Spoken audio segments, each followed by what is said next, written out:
করেছেন, বলেছেন বিশ্বনবী হচ্ছে নূর। সুবহানাল্লাহ পড়েন। এই কিতাবকে আল্লাহ কোরআনকে আলোর সাথে তুলনা করেছেন। আল্লাহ বলেছেন এই কোরআন হচ্ছে নূর। আবার এই কোরআন অন্ধকার থেকে মানুষকে কোন দিকে নেয়? আলোর দিকে নেয়।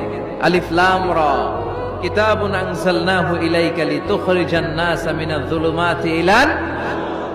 O Muhammad, my beloved last messenger, I've revealed this holy and sacred book unto you in order to lead the mankind out of darkness into the light.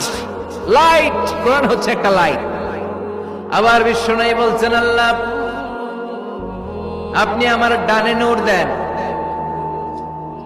আমার বায়ে নূর দেন, আমার সামনে নূর দেন, আমার পেছনে নূর দেন, আমার উপরে নূর দেন, আমার নিচে নূর দেন, আমার গোশতের ভিতরে নূর দেন, আমার হাড্ডির ভিতরে নূর দেন, আমার জন্য আপনি নূরের ব্যবস্থা করেন। বিশ্বনবীকে আল্লাহ